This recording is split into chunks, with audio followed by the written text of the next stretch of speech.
Says that to you, say, well, are we a democracy or a republic? And the other thing you want to ask a person when they, and by the way to, I believe, to work with a person that doesn't agree with you about this or any other issue is to simply ask questions, not tell them things, because they're not prepared to listen usually, but to make their point. So asking questions is a very powerful thing. So I always ask, especially young people, when they talk about the Electoral College, I say, well, do you believe in minority rights? Well, absolutely, they believe in minority rights. My gosh, half the country is oppressed. And then I ask them, do you believe that the founders believed in diversity in their government? Well, I believe in diversity. I don't know if the founders believed in diversity. So we're going to talk about that, because I can tell you, if you take nothing else from this talk, the #1 goal of founders of this country was to avoid majority tyranny, to avoid any forms of tyranny, so that each of us are free citizens to pursue happiness, to pursue virtue, and not to be oppressed because we're not in the majority. So that's an important tenet we have to keep in mind. So on with the slides now. So, well, get over here. Pure democracy can quickly become mob rule. Think about Portland for 100+ nights this year, and you get a sense of how delightful mob rule can be. Now, the people in Europe, right after our Constitution, had a French Revolution. And while they had Parliament for a while, matter of fact, you know, we have left wing and right wing in America. We got those terms from the French Parliament.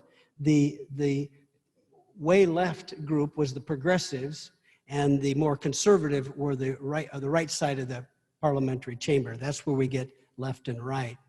But they certainly gave a bad name to democracy, often called the Reign of Terror. Matter of fact, the guillotine was invented during the French Revolution so they could more quickly behead as many people as possible. Over 1,200 people were beheaded by that machine, at least.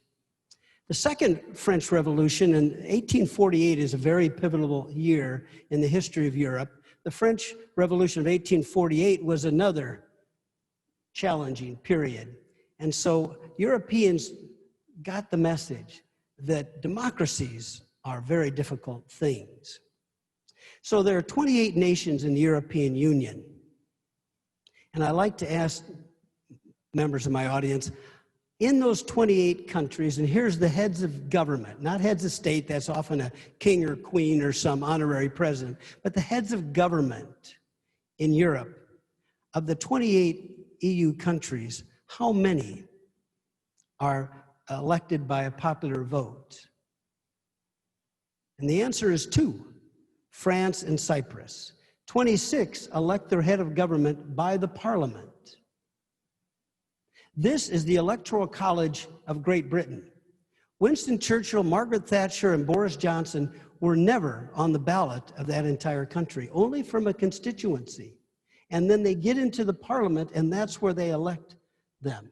This is the Electoral College of Germany. Mrs. Merkel has never been, for 10 years chancellor, never been on the ballot all across Germany, only in an East German town, which she represents in the Bundestag, as they call it. This is the Spanish Electoral College. And by the way, these slides list how many parties are in these bodies. 5 political parties in Spain, 7 in Germany, and 10 in Great Britain. We have 2 parties. And if you make another note, it is a real blessing of the Electoral College and for a 300 and some million person republic to have just 2 parties is to actually be able to govern it all in the often gridlocked Washington, D.C. This is Israel's Electoral College. They have 10 parties for only 110 members of the Knesset. These are republics that elect their head of government by the parliament. Canada, New Zealand, Australia, Japan, Norway, India, Morocco, Singapore. These are countries that have popular election of their head of government. Now, where would you like to live, in a republic or in a popularly elected head of government? Iran, Nicaragua, Venezuela, and I can name some more that you don't also want to visit for your summer vacation, right? This is our Electoral College. When our Electoral College meets in December, they meet not in one city, not in one body where there can be cabal and collusion and even corruption. They meet in 50 cities. And if you read Federalist 68 and 70 by Hamilton, you'll see that they were worried that if they assembled all the electors, there might be shenanigans, and they didn't want to have that. So we've disaggregated our electors to the state capitals. This is really deep federalism, wonderful system. So we have a rich, rich inheritance. And our favorite president, other than maybe Washington, the top two, said, don't interfere with anything in the Constitution. This is Abraham Lincoln. That must be maintained, for it is the only safeguard of our liberties, the only safeguard of our liberties. And Save Our States, my organization, has a movie on Amazon called Safeguard. It's a 75-minute movie about the Electoral College. If you can't get to sleep one night, it's really a terrific movie to watch, but actually it's very good. On September 17th, 1787, after about almost 4 months locked in the Independence Hall, 39 of the 55 delegates from 12 states signed the Constitution, which is the second oldest Constitution in the world. Only older is the Massachusetts Constitution, which was written in part by John Adams. So we have the world's first and oldest constitutions that still survive. This is a wonderful book. Herbert Storing was a professor of mine at the University of Chicago. He wrote the foreword to this book. It's not in print anymore, but you can get it in a used bookstore. Virtually every major controversy in American politics involves the Constitution, right? And thank God we have one. This is Notre Dame. We had a big fire a year and a half ago. Notre Dame Cathedral has flying buttresses. This is an architectural device to not have all these poles in the middle of church, but to have the poles outside. So those are substitutes for the inside pillars, I should say, rather than poles. If you remove one of those, the structure starts to come down. And those who say, let's just abolish the Electoral College, that'll be the beginning of the end of this wonderful watch, the mechanisms of which have to spin together in our American federalism and in our republic. These men that founded this country and their spouses were students of history. Now, Cicero, who wrote a book about republics, if you will, one of the great scholars and political leaders of the Roman Empire, wrote, if you don't know history, you will always be a child. And when I see young men and women ripping down statues, I say to myself, they probably don't know 3 sentences about the person they are tearing down. Now, 3 sentences. Tell me about Christopher Columbus. Well, he's a blank, whatever, and that's all they know, right? Because they haven't studied history, and they don't know how difficult it is to build what they have inherited, which is really a tragedy. Winston Churchill said, the further you look backwards, the further you can look forward. Now, if you want to know the difference, in my humble opinion, between a progressive and a conservative, I would say that a progressive cares not for the past because they hadn't arrived yet. And they're going to remake the future, sort of like redesigning police forces, right? We're going to reimagine policing. What we really need to do is reimagine families. That's usually what's broken when we have so much policing to be done. But what he means by that is, all of you probably love Shakespeare, but it's 600 years old. Why do you care about Shakespeare if it's 600 years old? Because man's nature has not changed. And so a progressive thinks that they can't learn anything from history, and they, through laws and remonstration and litigation and regulation and taxation, can change the nature of the human condition. But we all know that whether it's Thucydides or Herodotus or Plato or Aristotle or Aquinas, on and on, Locke, etc., that man's nature has never changed because man is a difficult creature, right? And therefore, our founders looked back and said, we have to learn from Rome, their lessons and their failures. Daniel Boorstin said, planning for the future without a sense of history is like planting cut flowers. I love that. He used to be the head of the Library of Congress. He's a historian. Now, the Athenians came up with the first Western, this was really a city-state, and there were a few hundred members that were citizens, but they had the first rough democracy, which of course led to the death of Socrates. So Socrates was not a big fan of the situation. You really want to read Plato's Apology, which is just 40 pages, a book about the trial of Socrates, written by Plato, his student, if you will. In the Agora there, you can see where Plato took the hemlock in Athens, if you go there. And it fell. And Plato, rather than become a warrior like his father and mother wanted him to do, became a philosopher. The unexamined life is not worth living. And he started something called the Academy, and that's where we got the word academy for what we now call universities, right? And he wrote a book called The Republic. How about that? We're a republic, and he wrote a book called The Republic, in which he writes, tyranny naturally arises out of democracy. Tear down the statues, the mobs rule, etc. So he witnessed by the trial and the execution of Socrates, what all the man did, Socrates, was ask questions. And because he was corrupting the youth by asking them questions, really about, what do you want to be when you grow up? No, I'm his father, I'll tell him what to do. That was sort of the argument around the dining room table. Nothing has changed.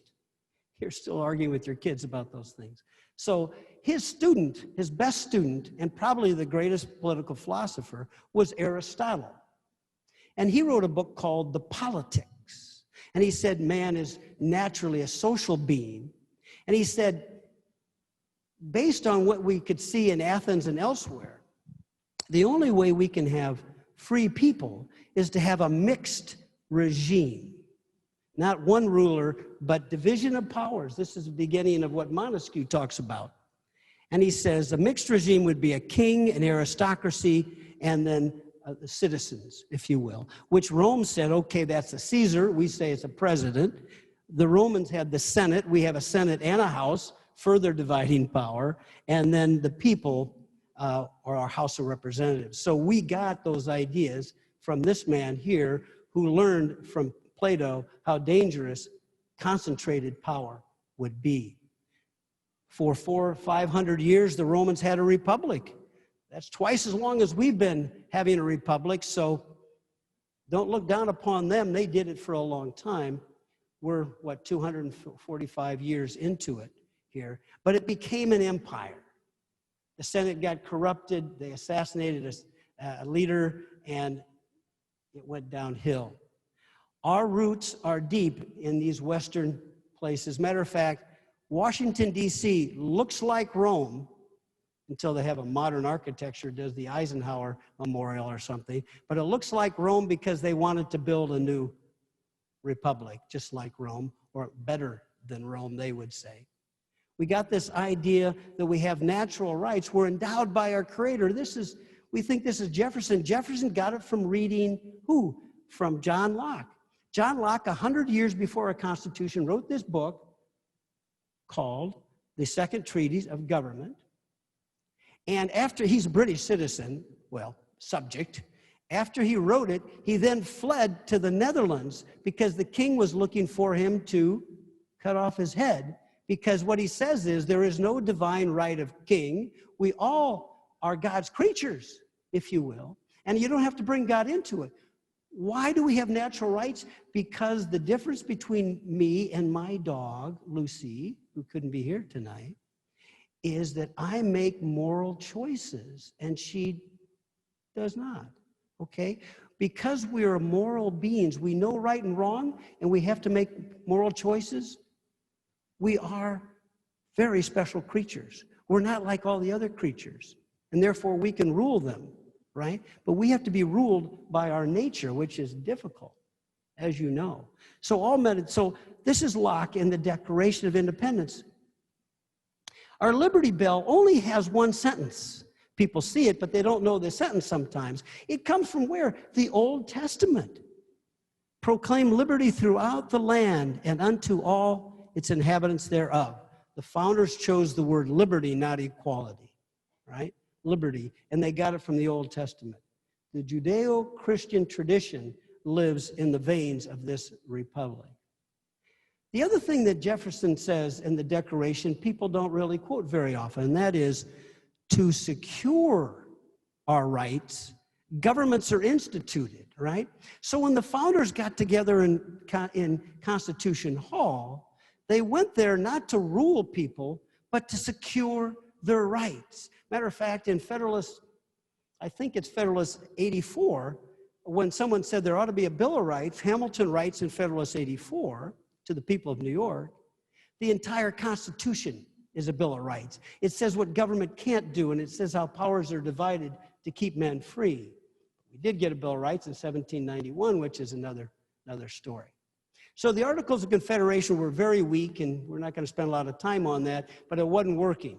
And the states were very disorganized. There was no national army, no national courts, no national tariffs, etc. And it wasn't going to work. And the powers in Europe, Spain, France, and Britain, England at the time, were trying to pick apart this republic and even re-invade.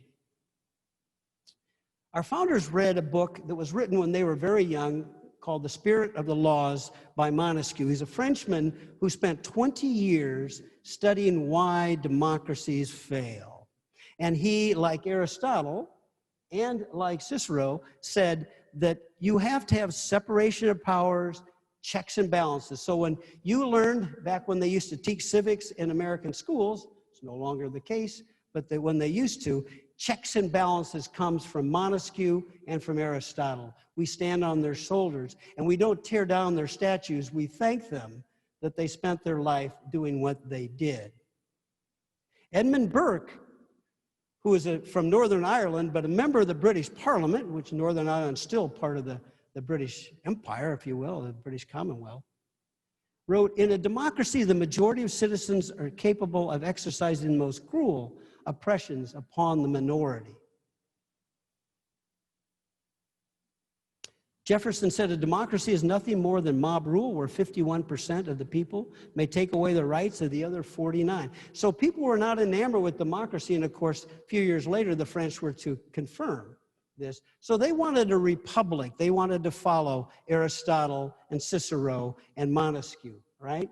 The separation of powers, but also the checks and balances. Right now, the Senate is may confirm, a Supreme Court justice, right? The president appoints a member of the court, and the states, not the House of Representatives, Ms. Pelosi doesn't get a vote on this, the states get to confirm. That's checks and balances. And they're mostly giving campaign speeches instead of asking questions, which is another topic, but that's how the founders designed this. And anybody thinks this doesn't work, they just don't know that that's what we want to have happen, right?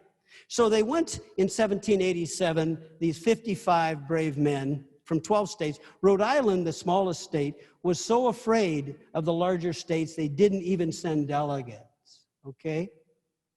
Because the big problem along this area was difference in region, geography, history, and population. And population was the biggest problem. Virginia had 750,000 people. It was the most populous state. It included West Virginia. Until the Civil War, West Virginia was part of Virginia. West Virginia broke off from Virginia during the Civil War. Good for them.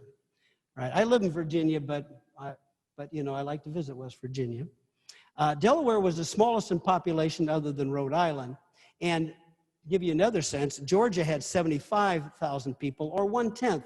So Virginia was huge. And Madison, of course, had put together the Constitutional Convention. So there was a lot of mistrust about the big states. We had 4 large states in population: Virginia, Pennsylvania, well, North Carolina, Massachusetts, New York, 4 or 5. When Madison arrives in Philadelphia, he writes in his diary, the biggest problem we're going to face is that of representation. The states all are jealous about power, regions are different, and people are different numbers, different populations. Now, this was a speech delivered, this is part of a speech, by Gunning Bedford. I love this guy, who later became a attorney general and then Supreme Court justice in the state of Delaware, the smallest state. And he said, "I do not, gentlemen, trust you. If you possess the power, the abuse of it could not be checked. And that then would, what then would prevent you from exercising it to our destruction?" So, welcome to the convention. I don't trust you characters from the larger states, all right? The only model the founders had was the British Parliament, because that was the only semi-republic in the world at the time. The Dutch and a few others had some republican forms of government. They all had kings. So they thought, we don't really want to do it like those people because it didn't work out so well. We had to fight for 7.5 years to defeat these tyrants. So there was the Virginia plan, the Jersey plan, and then the Great Compromise. We won't go through all the details of this because in interest of time, but the Great Compromise was between Madison and Roger Sherman, who was from Connecticut, called the Connecticut Compromise or the Great Compromise. And what Roger Sherman and Madison worked out was, the House will be elected by population, but the Senate, every state gets 2 members. Every state, and that's the only reason we have a constitution, that compromise, which brings us later to why we have Electoral College, the states, all right? Because this is, guess what? Delegations from 13 states wrote and signed the Declaration. Delegates from 12 states wrote and signed the Constitution. This is a nation of states. If you forget that, you don't understand what we are as a republic. The House and Senate compete. The founders had 3 goals. They didn't want to have majority tyranny. In other words, they didn't want to have the Congress to choose the president. The large and small states all had to have their interests, those extra 2 votes. And we wanted an independent, energetic president to lead the nation. Especially, Washington was telling him, in times of war. This is Federalist 68 and 70, right? He would be amused by the current president. He would say, maybe you can have a little less sugar, I think, something like that, or caffeine, whatever it is, cow pow. All right. So they had a vote. They had many votes. All through the summer they voted. The Electoral College wasn't designed until the last week of the convention. It's the last thing they did on the way to, the airport to fly back home to their states. Popular election, only Pennsylvania voted for that. Election by Congress, only Virginia voted for that.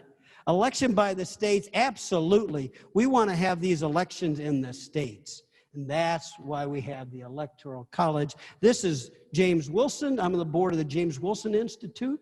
He's a Scottish immigrant, a lawyer who came here in his early 20s to Philadelphia, was in the Continental Congress. He signed the Declaration. Only 5 people signed the Declaration and the Constitution, and this immigrant was one of them. He's the one that really designed in the Committee of 11 the Electoral College, James Wilson, who later became a member of the first Supreme Court appointed by George Washington. So these are the electors in the capital of Louisiana, voting, I think, in 2012. So our Electoral College is all these capitals. We have federalism. We don't have, like Egypt or France, a unitary state. We have a lot of cooperation and contention across that. We have 5 time zones. It's a big country. We have not only 50 states, we have 89,476 units of local government. And Illinois, with 102 counties, has the most units of local government of any state in this country. And by the way, when Trump lost Illinois in 2016, he won 90 counties counties, and Mrs. Clinton won 12 counties. Okay? All around, surrounded. They're surrounding you folks, okay? All right. So there's lots of different industries, lots of different history, et cetera, et cetera. This is truly a nation of states. The Federalist Papers, I'm going to skip through here, but I wanted to point out the flag. There are 13 stars. Our first flag recognized we have states, folks. We have states. If somebody says, why do you have the Electoral College? You say, well, you do have a flag on your house, and it does have 50 stars. Are those just decorations, or do they represent the fact that we're a nation of 50 states? Because that's all about what we're doing. So we had the Louisiana Purchase, we had the Mexican War with President Hayes, et cetera, 50 states today. And I'm not going to go through this. It's a wonderful speech by FDR when he was governor in New York on the importance of state government. But he ends up by saying, and I have to walk over here, the preservation of this home rule by the states is not a cry of jealous commonwealth seeking aggrandizement at the expense of sister states. It is a fundamental necessity if we are to remain a united country. Now that was a big progressive as a governor in New York saying, viva la difference, we need to have heterogeneity in our government and not just have a national popular vote, which is Chicago, Los Angeles County, Miami, and 4 of other people here electing the President of the United States. So we are a nation of states. 13 states wrote the Declaration and the Constitution. And by the way, in the U.S. Senate, we have a filibuster. We have the fact that in the U.S. House of Representatives, do you know that if no one wins the the Electoral College, it's thrown into the House of Representatives? That happened once, 1824, with the election of John Quincy Adams against Andrew Jackson and 2 other people. The reason I mention it is each congressional delegation from each state is given 1 vote. So even in the House, with the election of the president, each state speaks together. And if they have 4 members of Congress and they can't agree, they don't get to vote. Okay? And that happened in 1824, where some states could not agree and they didn't vote. So the founders were thinking states everywhere, right? When we, when we have a confirmation of an ambassador, a member of the cabinet, a Supreme Court justice like this week, guess who votes? The states. So Rhode Island with 1 million people and California with 40 million people each get 2 votes. The states. Oh, and when we had an impeachment, and of course we had an impeachment, who ran the trial? The states. The House of Representatives, those wild House members, impeached the president, but the states voted not to convict the president in this impeachment. The states are the central part of this government, and that's why we have the Electoral College. I'm hoping you get that. It takes 38 states, not 26, to amend the Constitution.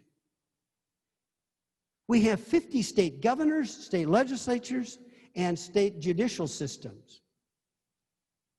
The Electoral College is by state, and then the House of Representatives I already talked about. We have benefits of this Electoral College, the 2-party system. If not, if we had a national popular vote, Mark Zuckerberg would just use his billions to run for office, fly from large airport to large airport, and why visit ever again New Hampshire, Iowa, Wyoming, I can name 40 states, et cetera. Why visit those? You just visit the cities and run your advertisements. We have California with their wonderful freeways, and we have New Hampshire as God intended, right? We have the Electoral College benefits of Lincoln. Lincoln did not win the majority vote at all. He only got 39.8%, but he won 18 out of the 33 states, and therefore he was seen as completely legitimate, because back then, especially as states were leaving the Union, they really believed states were important. And if he won the majority of states, people said, he is the President of the United States. And just think, if we had a national popular vote then, People would say 60% of the people voted against this man. We're not going to run into a civil war with him. Let the Union dissolve. We'd have 12 countries in this continent. We'd just be like Europe, having wars throughout our history. So we had a winner. This is Lincoln. Stephen Douglas only won Missouri. What were they thinking? What was happening in Missouri? Maybe they're on lunch break or something. I don't know what happened to them. Since 1828, all U.S. presidents have won a majority of the states except twice. Kennedy and Jimmy Carter. They won 23 because there were other candidates involved.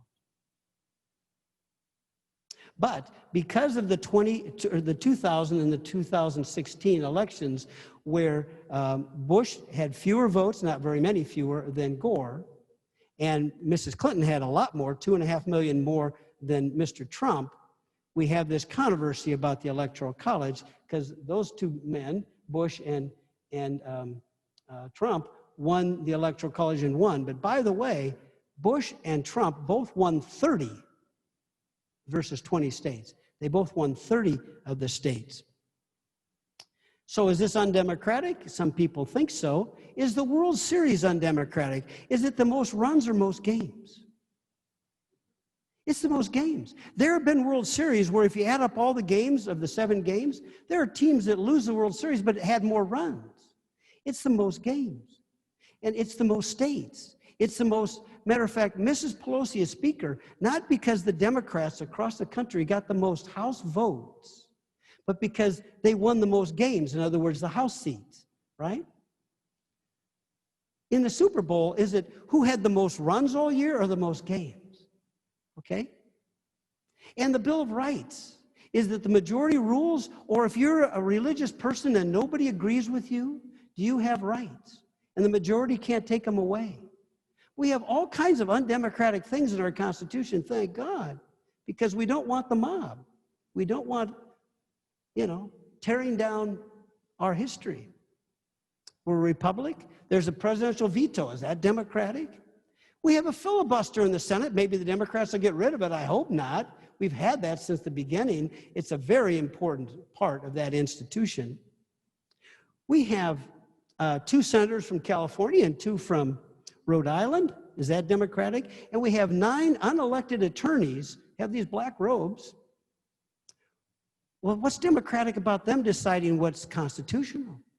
But by the way, and I wish Amy Barrett would say this in her response, the reason they have black robes is why?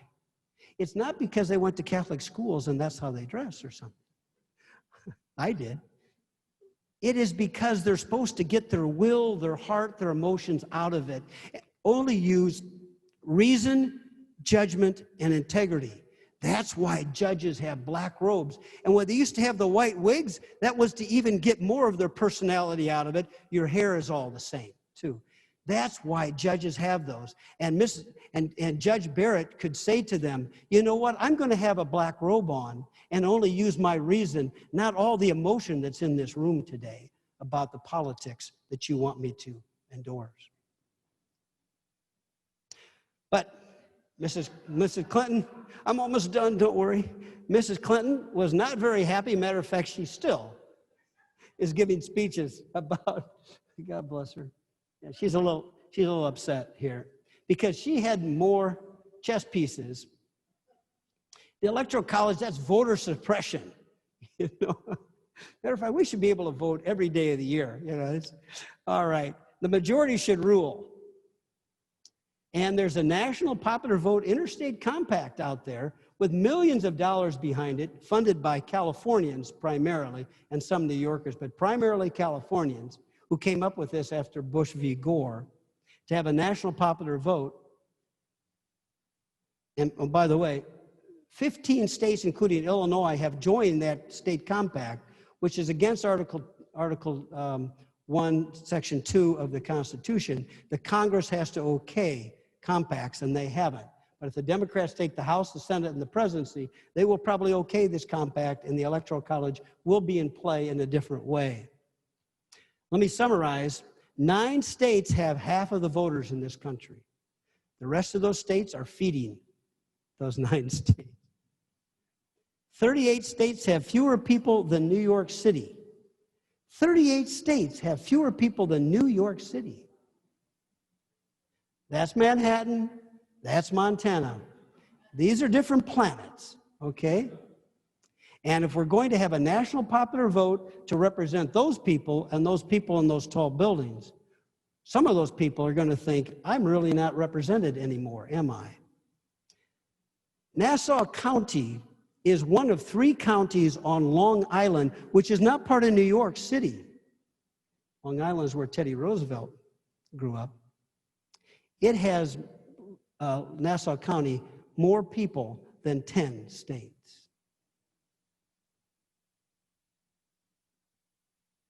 Only 9 states have more people than Los Angeles County, and that includes California. If you take away California, 8 states have fewer people than Los Angeles County. You want to have a national popular vote? We'll just, New York, Chicago, and LA will elect every president, I promise.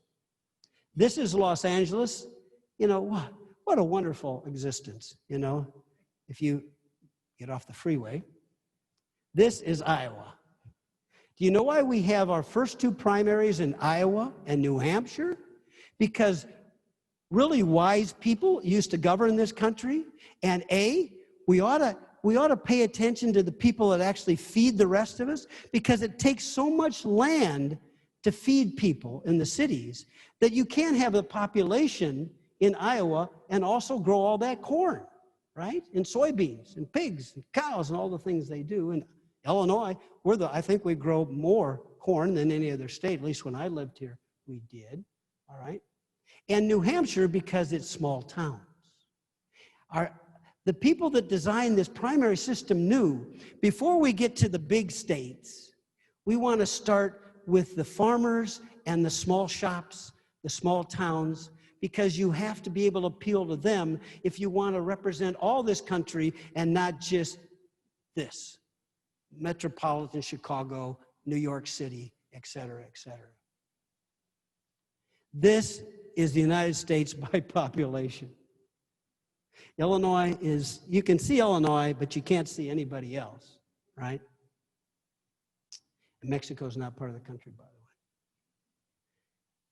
15 states, including Illinois, have passed the National Popular Vote Interstate Compact. It's pending before the state Senate of Virginia right now. The House already passed it. Because all of these states have one thing in common. When they pass this thing, 100% Democrat control, House, Senate, and governor. No state that has a Republican House, Senate, or governor has passed this thing, including Virginia, but Virginia is all blue right now, and so we may pass it. I'm spending a lot of time trying to make that not happen. Now, we had Florida recounts, the hanging chads, in 2000, as you know. If we had a national popular vote, we'd have to recount every state, wouldn't we? How many years do you suppose that would take? How many court cases would that take? It would never happen. We would never get done. So in conclusion, the reason the Titanic sunk, and remember the designer of the Titanic was on the Titanic when it sunk. And remember when they hit the iceberg, and he laid out the design and he said, we didn't build these chambers all the way to the top, and so once one fills with water, it will fill again, and they actually could predict how many hours it would take to sink that ship, right? The Electoral College is designed so that if we have an electoral problem like Florida, it's inside a container and doesn't spill over to the whole republic, right? But if we had a national popular vote, we'd have to have a national popular recount, right? Because, you know, if one state's upset, there'll be litigation in every other state. We've got to recount that. And the Supreme Court say, well, it's only fair, right? The Titanic sinks, and the national popular vote will sink this republic, period. There'll be whole states that say, you know what? Presidential candidates will not even visit. They won't even run advertisements. They'll just visit the big cities. They won't visit Springfield, Illinois, just Chicago. I told you 12 counties elected Illinois' vote, not the other 90. They'll never come to Peoria or Tazewell or only Illinois, home of the white squirrels. You know about the albino squirrels? They have albino squirrels in only Illinois. The USS Electoral College keeps the ship afloat. So with that, if there's questions or comments, I welcome them. Thank you.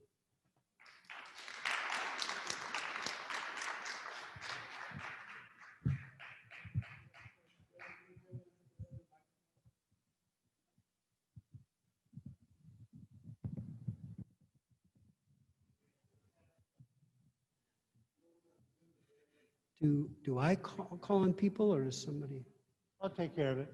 Oh, Questions? Okay. Anybody on Zoom, first of all, would like to ask a question? Are they still awake? We have about a dozen people, 10 to 12 people on Zoom. Thank you for attending on Zoom. Okay. All right. Questions?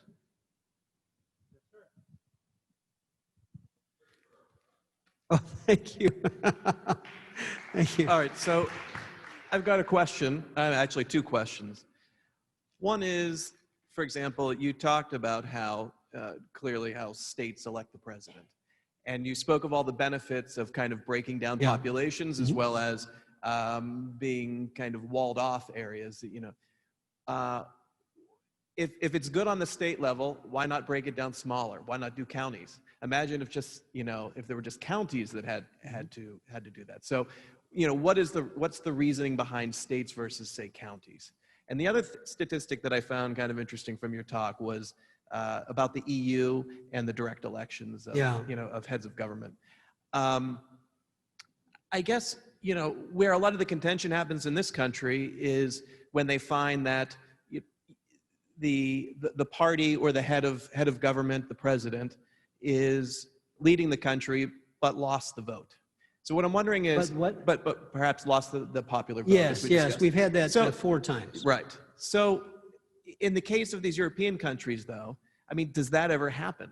I mean, you don't hear people complaining about it there. Okay, so, well, I mean, now there are coalitions, of course, and things, but yeah, so. Be happy to answer. Go ahead. Thank you. Very good questions. I'll take the last one first, if you don't mind. So, Mrs. Merkel is currently a minority chancellor. In other words, her party, the Christian Democrats, are in an alliance with a smaller party. So they do have minority governor, if you will. Mrs. May was in a coalition government. Boris Johnson had a new election, got rid of it. Pierre Trudeau, north here in Canada, is in a coalition government. So this happens where nobody has the majority of members of parliament, and they have to do that. So I had the slide on the Knesset. Last September, they had elections in Israel. They have 10 parties, 110 members of their parliament only, okay? Nobody has more than the Likud party, which has 38 members. It took them from September 2019 until April this year, half a year, to agree in a coalition to even re-elect him as prime minister. So talk about gridlock.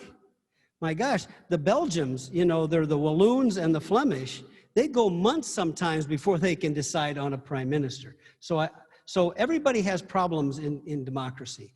In the last 4 years, Spain has had 4 different prime ministers in 4 years because the coalitions can't stay together. If we had 3, 4, 5 parties, whoever was the Speaker of the House might last 6 months or 9 months, not 2 years or 4 years or something, because the coalitions keep breaking up. We are blessed with a 2-party system. Now, on your other question, we're a nation of states, not of counties, right? But states have the right to divide their electoral votes the way they want. And 2 states, Nebraska and Maine, divide it by congressional districts.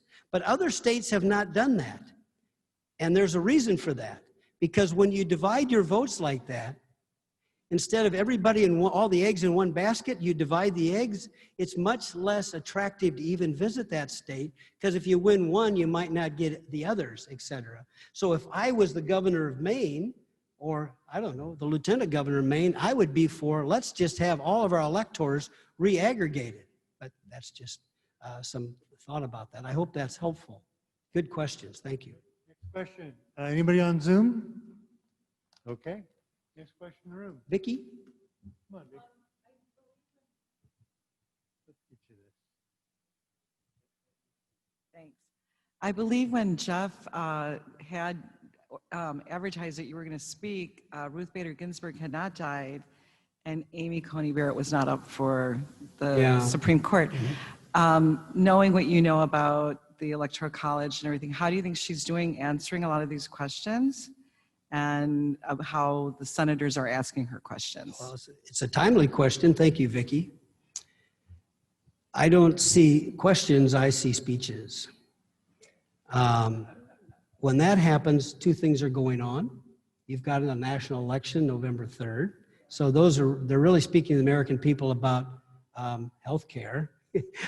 Honestly, if I was Ms. Barrett and she was allowed humor, she's not really allowed humor, I would say, well, I hope you will elect me as Secretary of HHS, because the entire hearing has been about health care, and yet, you know, so, but on the other part of your question, the questions they do ask are really always leading to, well, don't you feel sorry for people? And that's when I would say, the reason we have black robes is you folks get elected, you feel sorry for people. I only have one master, that's the Constitution of the United States. Because remember what Abraham Lincoln said, and I wish he would quote Lincoln, which is, don't alter this. This is how we stay free, right? And, but it's American politics is not uplifting these days, to put it mildly. Sometimes it is, and it isn't right now all around, I would say. And these hearings are really just speeches about an issue that she's not going to decide. No matter what happens to that case that's coming up, the states have brought the attorney generals against the ACA, the Obamacare, as they call it. They will probably decide by a pretty good majority, I would think, but who knows? But I don't think she's going to be the only vote that'll decide that. But I do think the most important takeaway from these hearings is that one party, the Democratic Party, seems to think that what judges want determines their vote for that judge. And I think a good judge says, no matter what I want, I have to do my job, right? That's why they have the black robes. I got to get my heart, my desires, my will, my willfulness out of this. And when they talk about Ruth Bader Ginsburg's legacy, I think as an attorney and an advocate, she had a great legacy as an advocate for women's rights, etc. But once you get on the court, the only legacy, in my humble opinion, you should seek is their legacy was they upheld the principles of our Constitution and the laws of the land, period, despite their emotions, their feelings, their predilections, their opinions, because there is no opinion that they have that has anything to do with the Constitution says. Yes, ma'am. Thank you. Good question. Yes, ma'am. I so loved your talk tonight. Well, thank you. And I think it's so important to our nation to know the difference between a democracy and a republic. Yeah, yeah. And I just think that too many people think that we are a democracy and don't know that we are a republic. Yeah. And we need you to speak out. Well, We thank you. need others to let our nation know the reasons why. I mean, when I think of Hillary Clinton talking about, well, she won, I mean, she's an idiot. She's just an idiot. I mean, how can she be telling our nation that she won? She doesn't know how and why we are what we are. And we need to let our people know that we are a republic, because we're not a mob rule. Yeah. And we don't want to be a mob rule. And most of everybody does not want it to be a mob rule. But what you have told us tonight is so important, and we need to somehow magnify that Yeah. into our current events. Well, thank So you. I Yeah. so thank you for what you have said Yeah, tonight. thank You you. have, I mean, I knew we were a republic, but you have just magnified Yeah. who and what we are. Right. And I thank Well, you. You're very kind. Thank you. Thank you for your comments.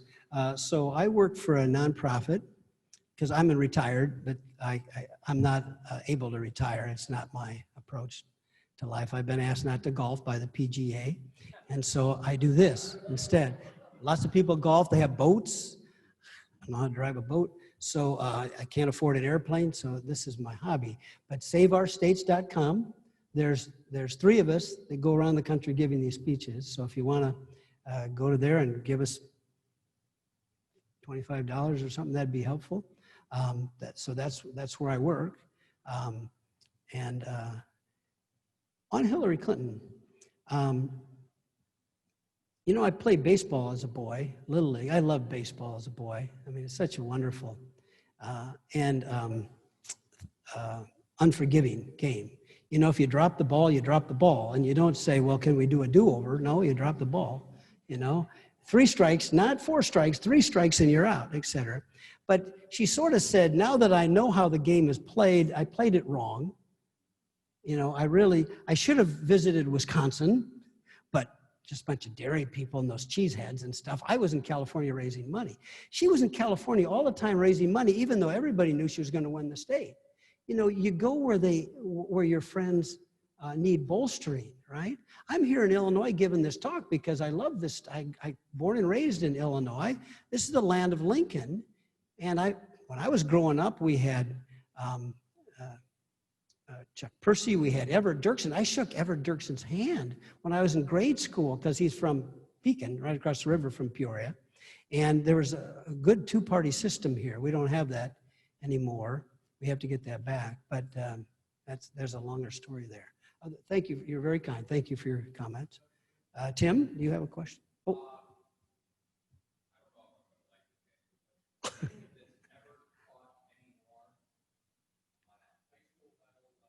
Yeah. So I think the single most important thing we could do to save our republic, because I think the republic is now clearly on the line. Whether your grandchildren have this Constitution, I think, is an open question. And that's, you know, Ronald Reagan in his farewell address said we're always 1 generation away from losing our freedoms because the majority mobs will not give you your freedom. I think the number 1 thing we could do to help this republic is to give every parent of every child a voucher and say, you choose your school. Because unfortunately, the teachers' unions in this country, the number 1 contributor to the Democratic Party, have lost their love affair with our republic and instead have become advocates rather than teachers. I think this is taught in private schools. I live in Alexandria, Virginia. It's a pretty Democratic town. 60% vote for Democrats all the time, and 38% for Republicans, and the other 2, I don't know where they go. Over 60% of the grade school and high school students in my town of 170,000 people are sent by their parents to private schools. We have a superintendent of public instruction in the city of Alexandria who has closed the public schools this year, but his child goes to a private school. Think about that. Think about that. That is the leader of the public schools, that it's not safe, but my daughter is going to a Catholic school because I want her in a classroom. Think about this. If we're going to save this republic, we have to save the education system because that's where people learn. People say there's 3 levels of government. There's the federal, the state, and the local. No, there's 4 levels of government. The first level of government is the family. All right? And when the family's broken, everything up the line is broken, right? You have a lot of violence out here in Chicago, and it's not because you can buy guns in Indiana and drive them over here. If you go to a restaurant tonight for dinner, everybody will be armed with knives, but no one will be injured because of our character, right? Because we were taught by our families, and maybe by our faith, how to be a civilized person, right? So we have to empower, Woodrow Wilson, when he was governor of New Jersey, gave a speech in Indianapolis to the Democratic Party leaders of Indianapolis. So this was 1912. I don't have a slide on this, but I've read it. He was so proud. He said to these people in Indiana, when I was president of Princeton University, the parents would come, we'd have a meeting opening day when the students were arriving. And I told them, because the times are changing, we're moving from farm to factory, and the progressive era was huge in change. That's where the Wizard of Oz movie comes from, and we could talk about that. I told those parents, ladies and gentlemen, everything you've taught your children, we are going to change here at Princeton University because the times are changing, and what you've taught them just won't meet the challenges of the future. He told parents that. Now, I would withdraw my child from that school that day, that minute, and stand up and tell that man, but he was so proud of that. So if we give our children to schools that we don't choose, whose teachers we have no say in, we get what we deserve, which is children that rip down statues because they don't believe that there's anything good that came out of our founding. Now, in 1787, during the Constitutional Convention, every state had slaves. Let's be clear, every state had slaves, all right? Now, they had different numbers of slaves, but every state had slaves. The founders did not eliminate slavery, but they wrote the 2 documents that allowed for slavery to be removed after 750,000 people died for those documents. When the slave trade was going on, over 5 million people were shipped, God bless them, from Africa to the Americas. 2 million alone to Brazil. There was slavery from Argentina to North America, not to Canada, but every place that was agricultural in nature. And so the country and the world that our founders inherited, they had as much slavery as fish have water. It was everywhere in the world. Matter of fact, there's never been a day in human history that we have not seen slavery someplace, including the Uyghurs in China right now, right? Who are put in train cars, and everybody looks the other way. Getting a little preachy this evening, I'm sorry, but so the founders set the stage for that, and we figured it out finally. Because Abraham Lincoln, with no education at all, but he read the Bible, and he read the Constitution, and he was a good man. And because he had a terrible relationship with his father, he made this country his family. And he made sure this family did not fall apart. So we have to, going back to your comment, we have to retake education. And the public school teachers unions are not going to do it for us. Okay, yes, ma'am. I've read that if a president has not been declared by the end of our president's term, that it would then go to the Speaker of the House. Yeah. So my question is that true? And if it is, what kind of actions can she take? And when is the Supreme Court brought in? Well, those are good questions. There's a lot of questions. So briefly, because we could have an evening on this. It's highly likely, because we have a 2-party system, that either Biden or Trump will win the election. If Biden wins, it'll be the popular vote and the Electoral College. If Trump wins, because of California, it'll be the Electoral College without the popular vote. Now, The rub is going to be contested ballots because of we had 7 states that were using mail-in ballots on a regular basis. And there's a good editorial today in the Wall Street Journal about this. They have lots of rules. Like in Oregon, you have to apply for your ballot by October 15th.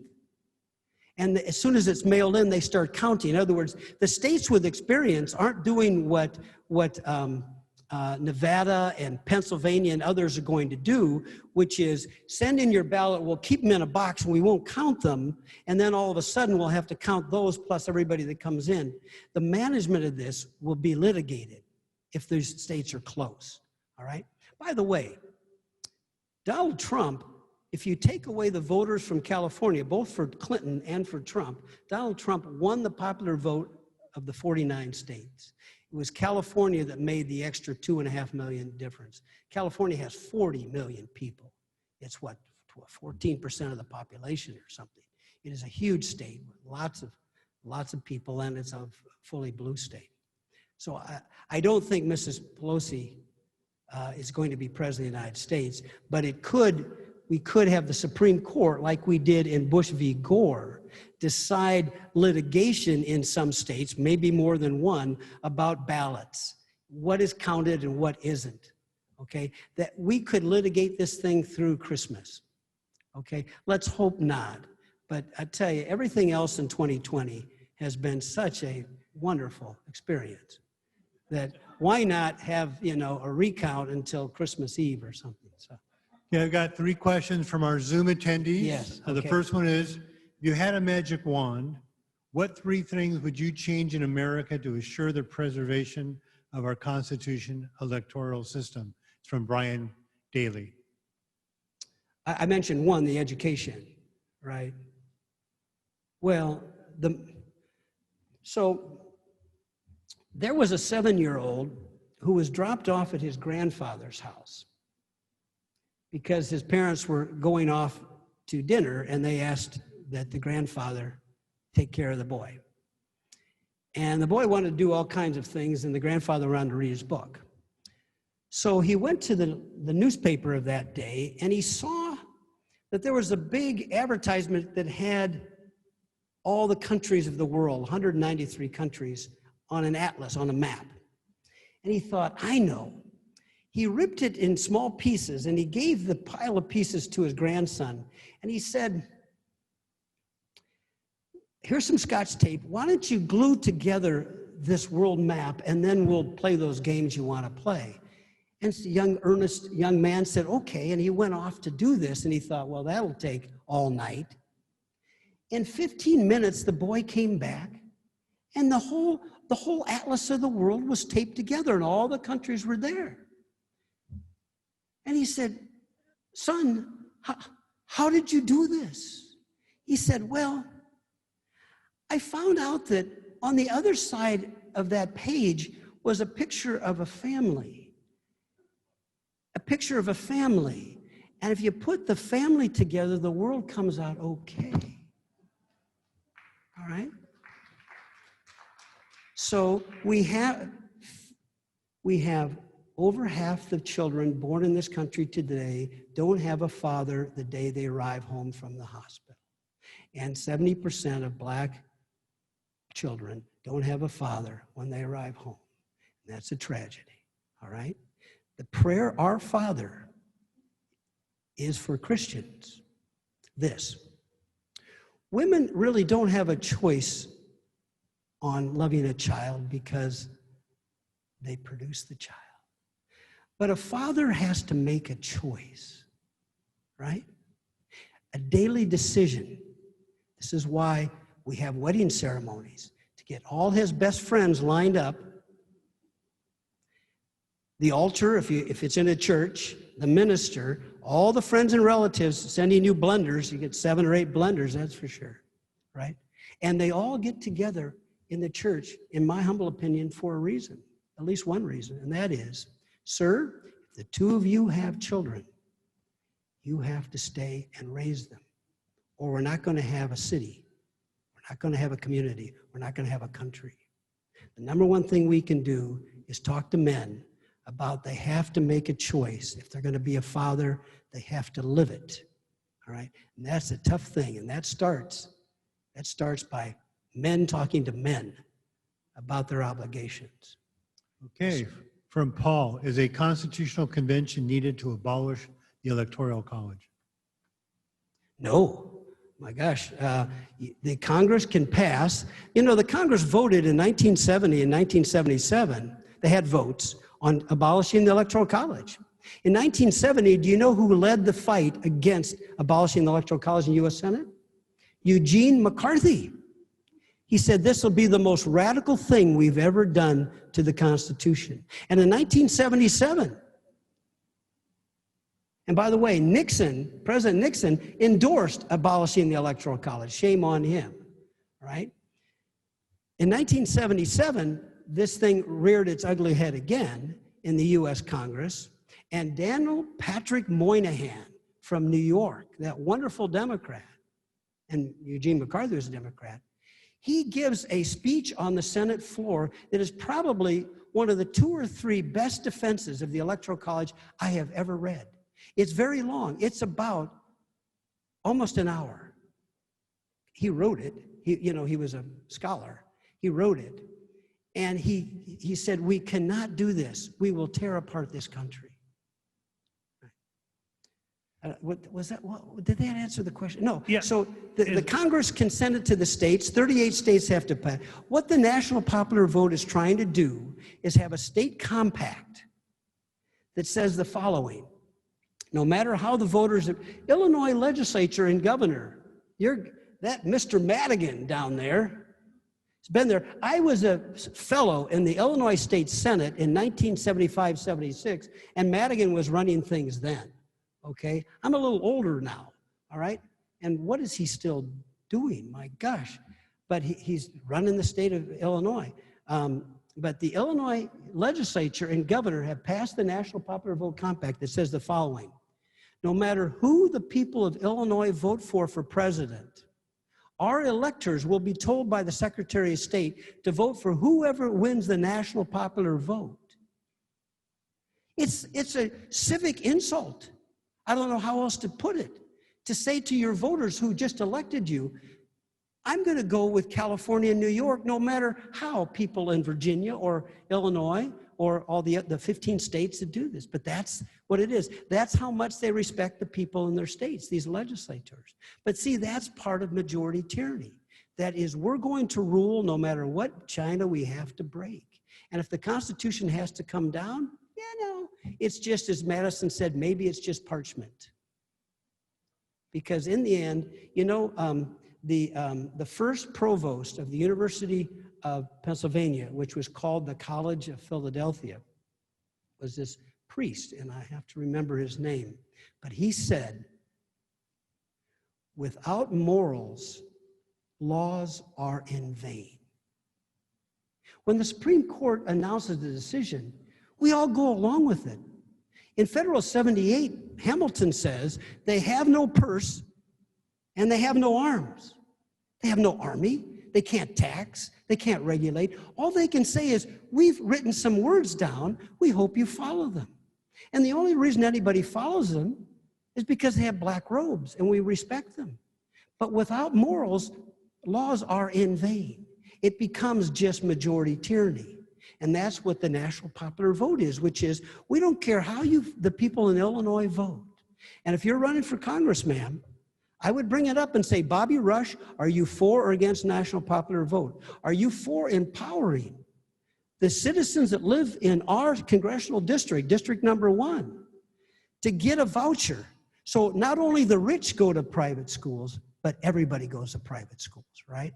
I was starting to say that 60% or more of the kids, K through 12, in Alexandria, Virginia, go to private schools because their parents have paid the tax for the public schools and they're paying again because they can afford it, because they love their children and they can afford to do this for their children. But I promise you, a lot of parents in the public schools, if they had the money, would follow them because they want to choose the teachers of the children they love, because the family has been the first education and now they're sending them off to be educated, not indoctrinated. Is there one Michael, more? last question, Yes, sir. and then we'll wrap up in 3 minutes. From Cynthia Moore, it's a similar question. Would the end round around the Electoral College be deemed unconstitutional? It's a great question. Will the national popular vote be seen as unconstitutional? Well, number one, it is a state compact. And Article 1, Section 2 of the Constitution says, no state compacts without congressional approval. Why? Remember Dunning-Bedford, who said, gentlemen, I don't trust you. You'll gang up on, the rest of the quote is, the large states will gang up on the small. That's what he says. I didn't read the whole thing.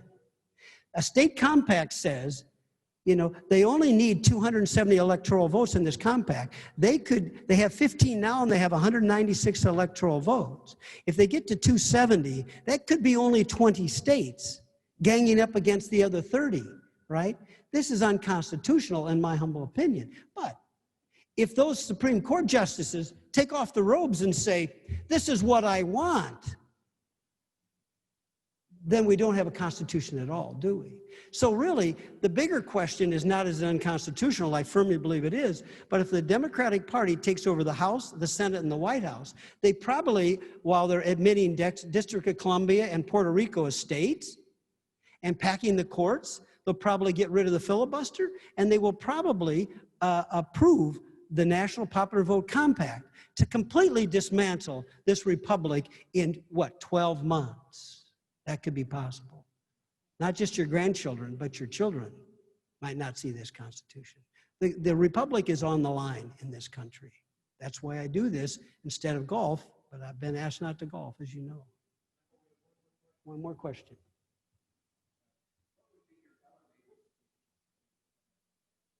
That's a great question. What's my elevator speech? Do you believe in minority rights?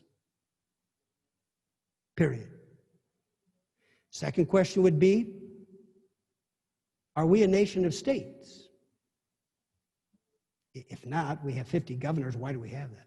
Third question would be, of the 28 members of the European Union, soon to be 27, how many have direct election of the president that you want to have? France, what a great model of democracy. They're on their 5th constitution, they have 5 constitutions, we have 2, okay? 2 versus 5, we're winning, all right? And Cyprus, okay, it's an island, all right? God bless them, they all know each other. But really just France. But ask them, do you believe in minority rights? And if they say yes, you say, so did the founders. The Constitution and all of this is all about protecting against majority tyranny. I don't want to live in a country that tyrannizes 49% of the people. Jefferson said it. I could show you, John, every founder said something like that. I could show you Hamilton, Madison, Adams, they all said the same thing. They didn't agree on everything. They didn't agree on the national bank, that's for sure. But they all agreed on one thing. National popular democracies become tyrannies, and that's what Plato told us. And Plato, we're still talking about Plato because Churchill said the farther you can look backward, even to Athens and Rome, the further you can look forward, because we're conservatives that know that man's nature doesn't change and that we have to learn from the past to guide ourselves in the future, right? And that's why we're here tonight. You guys have invested your time. You could be doing a lot of things. You've invested your time as citizens. You care about the success of the republic. You stand on the shoulders of these wonderful people. It's a rich inheritance, right? And just like we appreciate our parents, our grandparents, and everybody in our family line that made our life possible, our freedom is made possible by this document, right? And that's what Abraham Lincoln said. Don't alter this document. It is the guarantor, the safeguard of our freedom. Thank you very much.